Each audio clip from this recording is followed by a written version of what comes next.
Oke, Assalamualaikum warahmatullahi ah, Assalamualaikum warahmatullahi wabarakatuh. Kami dari kelompok 2 ingin mempresentasikan hasil proyek kami yang berjudul Implementasi UNCLOS 1982 dalam pengelolaan laut teritorial di Indonesia.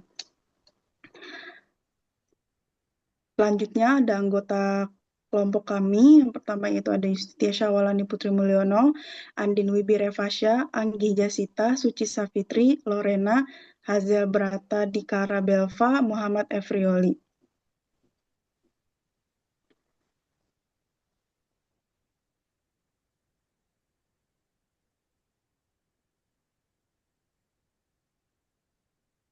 Yang selanjutnya adalah latar belakang, yaitu Indonesia sebagai negara kepulauan memiliki wilayah laut yang luas dan strategis.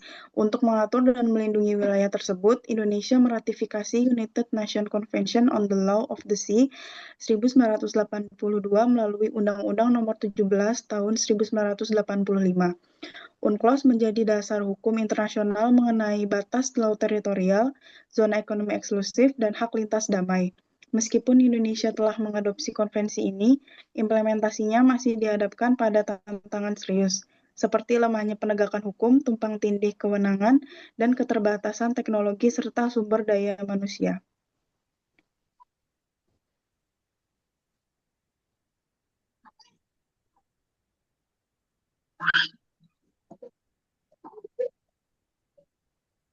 Lalu slide selanjutnya akan dijelaskan oleh Suci Safitri.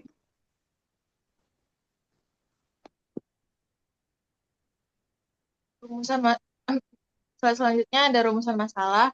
Yang pertama itu ada bagaimana ketentuan UNCLOS 1982 mengatur mengenai laut teritorial di Indonesia.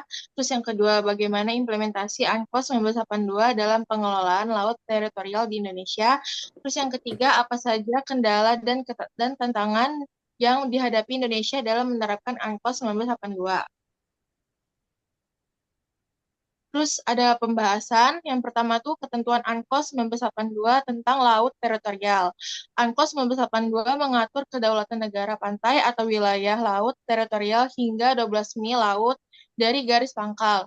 Garis pangkal biasanya berupa garis air rendah sepanjang pantai, namun dapat menggunakan garis pangkal lurus jika kondisi geografi tidak memungkinkan. UNCLOS juga mengatur hak lintas damai bagi kapal asing yang melintas di laut teritorial selama tidak membahayakan keamanan dan ketertiban negara pantai. Untuk batas laut antar negara yang berdekatan diatur dalam pasal 19 diatur dalam pasal 15 dengan menggunakan media lain kecuali ada perjanjian bilateral lain. Ketentuan ini bertujuan menciptakan keadilan, mencegah konflik, dan memberikan kepastian hukum antar negara. Terus implementasi UNCLOS 1982 dalam pengelolaan laut teritorial Indonesia ini, Indonesia sangat berkepentingan terhadap UNCLOS 1982 karena menyangkut pengakuan status negara kepulauan. UNCLOS memberikan legalitas internasional bagi konsep wawasan Nusantara yang diusung sejak Deklarasi Juanda 1952 57 setelah diratifikasi lewat Undang-Undang Nomor 17 tahun 18 tahun 1985. Indonesia memperoleh hak atas wilayah laut teritorial ZII dan landas kontinen sekaligus kewajiban menjaga lintas damai, perlindungan lingkungan dan pengelolaan sumber daya.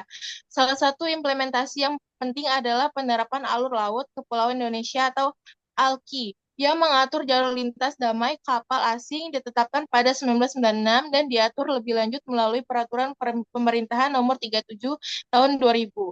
ALKI bertujuan menjaga keamanan, kedaulatan, serta keteraturan aktivitas kapal asing awal sesuai ketentuan UNCLOS. Namun pelaksanaan pengawasan dan penegakan hukum di hukum laut masih menghadapi tantangan, terutama lemahnya koordinasi antar lembaga seperti TNI AL, KKP dan Baka, ba, Bako, apa, Bakolam Bakomlah serta belum adanya sistem pemantauan nasional terpadu. Kasus ilegal fishing dan pencemaran laut masih sering terjadi dengan penanganan yang kurang tegas.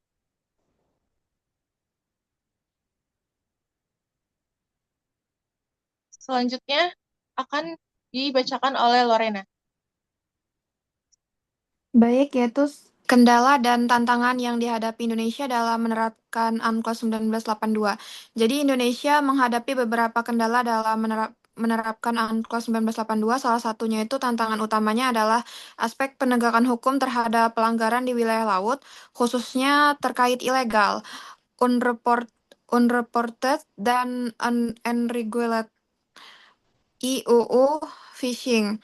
Pasal 73 ayat 3 UNCLOS 1982 membatasi sanksi pelaku IUU fishing di zona ekonomi eksklusif hanya berupa pidana denda kecuali ada perjanjian bilateral yang mengatur sebaliknya.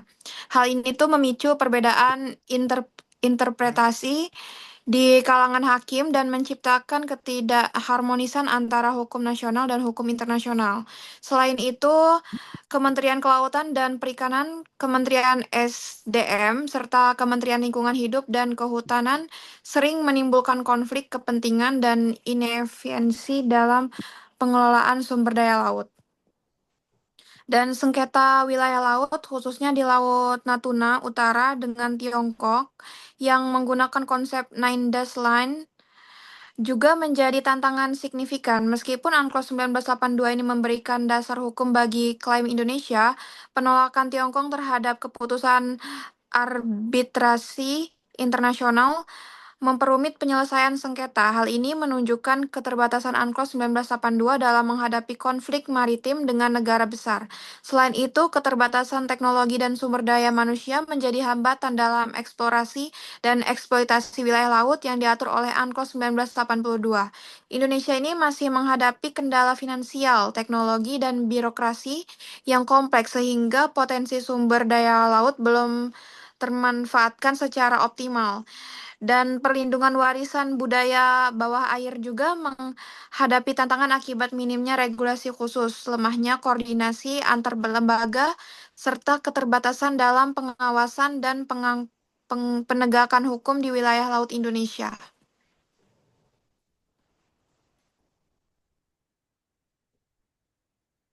Selanjutnya dibacakan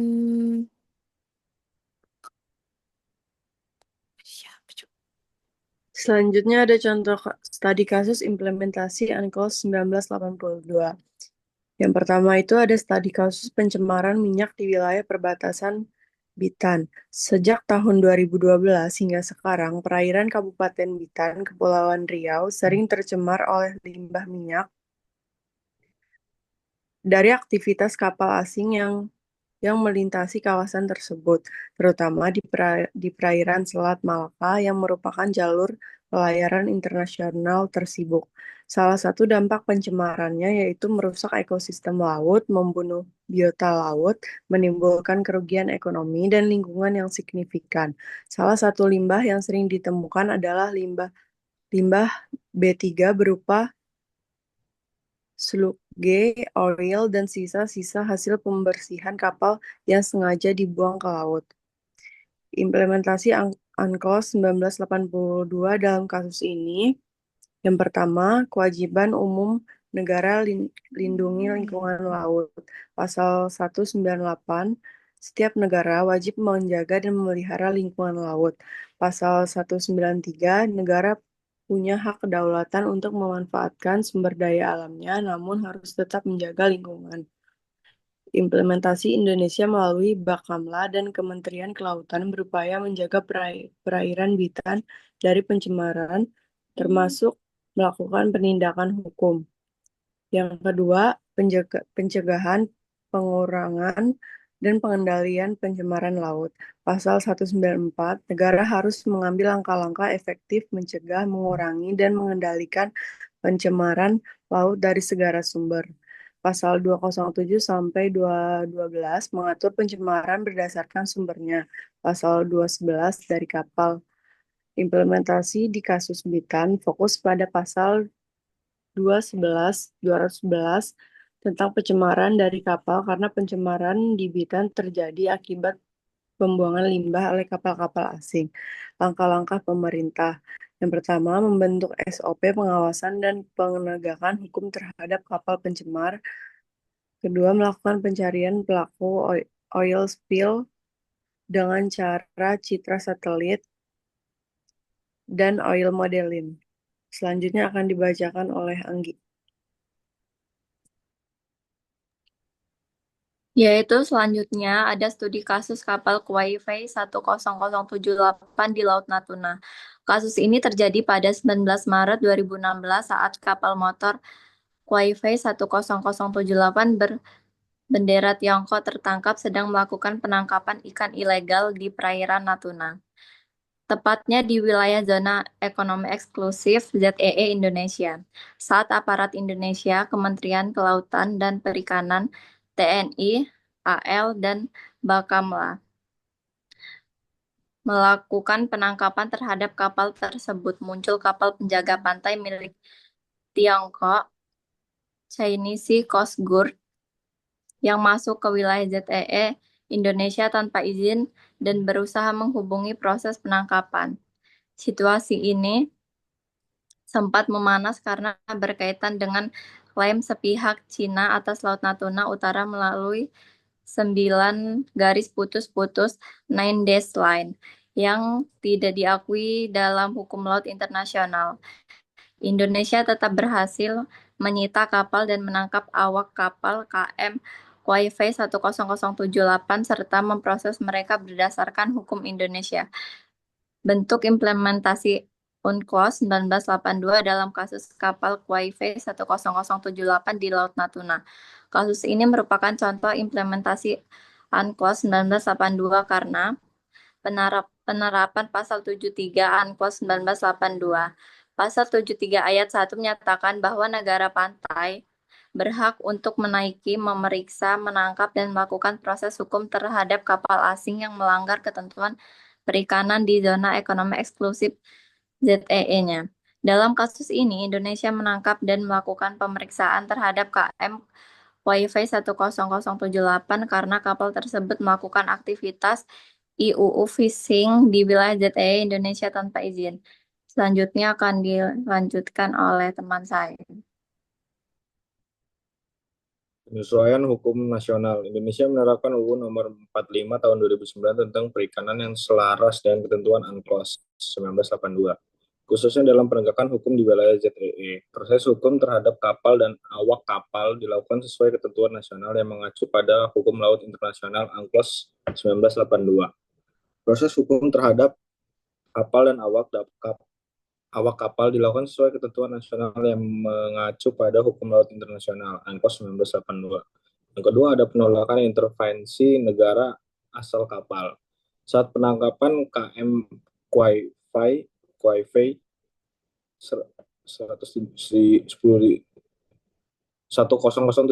kapal Coast Guard Cina berusaha menghalangi proses tersebut. Menurut pasal 58 dan pasal 73 UNCLOS 1982, Indonesia tetap berhak melakukan penegakan hukum di wilayah ZEE-nya. Ini menjadi penerapan prinsip non-interference dan kedaulatan terhadap yang diberikan kepada negara pantai di ZEE.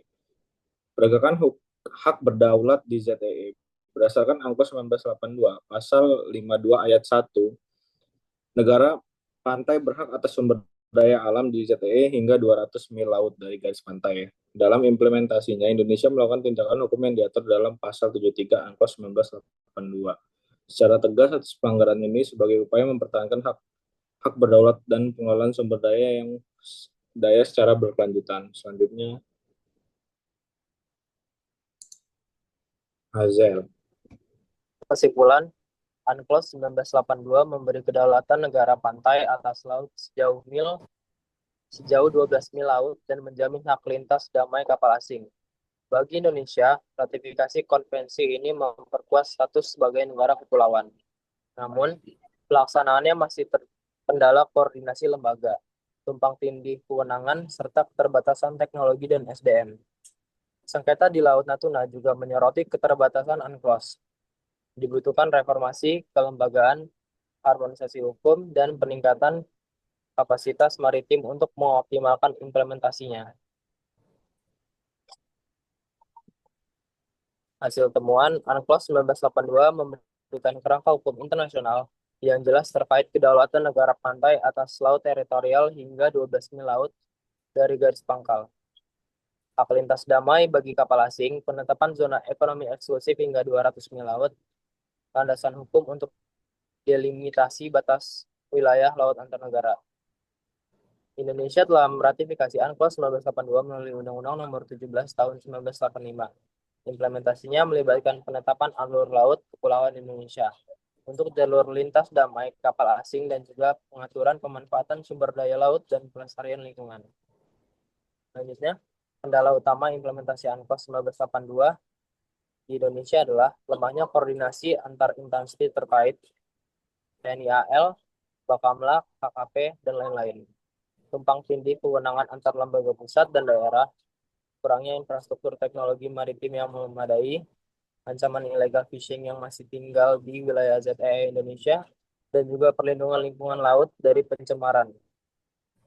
Selanjutnya, 2 studi kasus yang diulas jadi penemuan nyata penerapan tantangan UNCLOS 1982. 1. Kasus penyebaran minyak di perairan Bintan. Implementasi UNCLOS 19 pasal 192, 194, 211 tentang pencegahan pencemaran laut masih lemah. Yang kedua, kasus kapal YP 178 di Laut Natuna 2016. Indonesia menegaskan pasal 56 dan 73 UNCLOS, tapi menghadapi intimidasi dari kapal Coast Guard Tiongkok.